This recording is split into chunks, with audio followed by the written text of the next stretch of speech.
Bismillahirrahmanirrahim. Assalamu alaikum. Dear students of 5th class, how are you all? I hope you are good and safe. Students, as you know that we are doing our lesson number 1 Gulliver in Lilliput. हमने previous lecture में इसकी reading start की थी.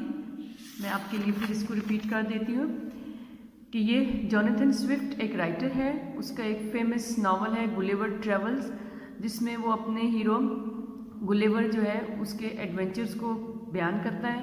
Gulliver जो है वो कई जगहों पर उसने सफ़र किया है. आपकी यहाँ पे जो कोर्स में जो टेक्स्ट में आपका इसका एक वॉयज आया है, एक ट्रैवल का जिक्र है, वो इसने लिलीपुट में कहाँ पे मतलब वो कैसे पहुँचा. एक बहरी सफ़र के दौरान उसकी बहरी जहाज़ जो है उसका बहरी जहाज़ वो रैक हो गया था, यानी तबाह हो गया था. चट्टानों से टकरा के वो डूब गया और ये ख़ुद लकीली जो है वो तैरना जानता था और ये इसने तैराकी की और ये इसकी जान बच गई. जब ये ड्राई लैंड पे पहुंचा तो ये उस वक्त बहुत मतलब इसको भूख लगी हुई थी और ये बहुत थका हुआ भी था, तो इसलिए ये सो गया और इसे नहीं मालूम ये अभी इस वक्त कहाँ पे है, कौन सी जगह पे ये मौजूद है ना. एक जजीरे पे ये पहुँच जाता है और उस जगह का नाम लिलीपुट होता है. ये वहाँ पे पहुँचता है. वो कहता है कि मतलब इसके बाद वो ख़ुद अपनी कहानी बताता है कि गुलिवर कंटिन्यूज स्टोरी. कहता है कि मैं तो काफ़ी घंटे तक सोया रहा और जब मैं जागा तो मैंने देखा कि मेरे पाँव वगैरह बंधे हुए हैं. मैं अपने पाँव को हरकत देने की कोशिश कर रहा था, मतलब हिलाने झुलाने की कोशिश, लेकिन मैं हरकत नहीं कर पाया. और थोड़ी देर बाद मुझे फील हुआ कि मेरे बाजू, टांगे, सर बंधा हुआ है ज़मीन के साथ ना. तो कहता है कि मुझे समझ नहीं आ रही थी और मैंने अपने आप को इस तरह पाया कि छोटी छोटी रस्सियों के साथ जो है वो मेरा सारा जिस्म जो है वो बंधा हुआ था. कहता है इधर उधर से मुझे काफ़ी सारी आवाज़ें आ रही थी, लेकिन मुझे समझ नहीं आ रही थी कि ये आवाज़ें कैसी हैं. मैं इधर हरकत महसूस कर रहा था तो मैंने अचानक फिर मुझे ऐसा महसूस हुआ कि मेरी बाएं टांग पे कोई चीज़ जो है वो चल रही है.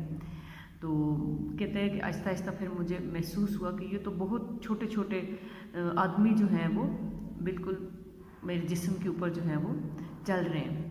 कहते हैं कि मुझे यकीन नहीं आ रहा था, मैं बहुत हैरान हो रहा था और इस हैरानगी की वजह से मैं इतना ऊंचा चिल्लाया कि वो तमाम जो छोटे छोटे लोग थे वो खौफ की वजह से नीचे गिर गए और बाज़ तो ऐसे नीचे गिरे, छलांग लगा के नीचे गिरे कि उनमें से बहुत से हैं वो ज़ख्मी हो गए थे. यहाँ से हम आगे स्टार्ट करते हैं. बट दे रिटर्न सून. कहते हैं कि जब उनमें से बाज़ गिर गए थे और उनमें कहते हैं दोबारा जो है वो वापस आ गए. One of them came very close and called out in a high clear voice.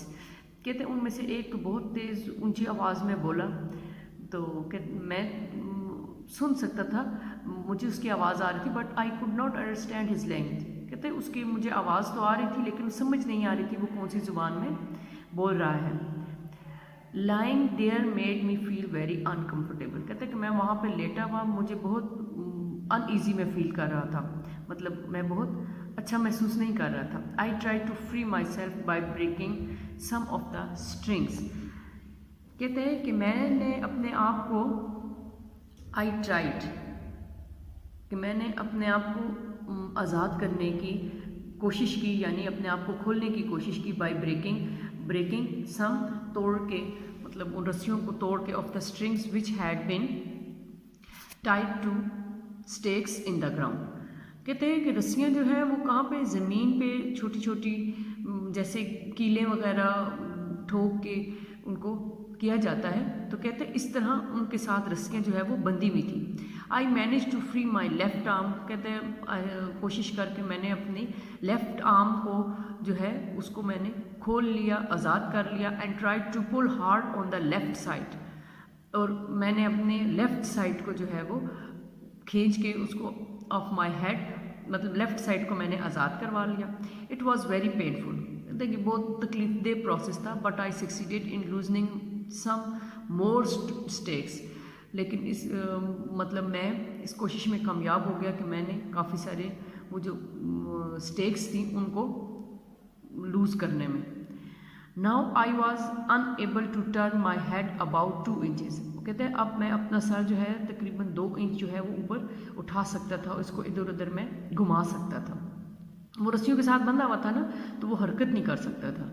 इसलिए वो कहते हैं कि मैंने अपने लेफ्ट आर्म को थोड़ी सी हरकत दी, तो क्या हुआ कि हरकत देने की वजह से कुछ स्टेक्स जो हैं, वो कीले जो उन्होंने ठोंकी हुई थी वो रस्सियों को बांधने के लिए, तो वो थोड़ी सी उखड़ गई थी।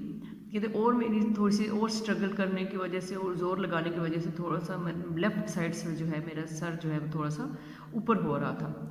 As I was doing this the little people ran away. जैसे मैं मतलब मैं ये कर रहा था, यानी अपने आप को फ्री करने की स्ट्रगल कर रहा था, कोशिश कर रहा था, तो लोग जो है वो भाग गए मेरे पास से। I heard someone shout an order, और मैंने एक ऊंची आवाज़ एक शख्स की सुनी जो कि ये हुक्म दे रहा था। And all at once about 100 arrows shoot through the air at me.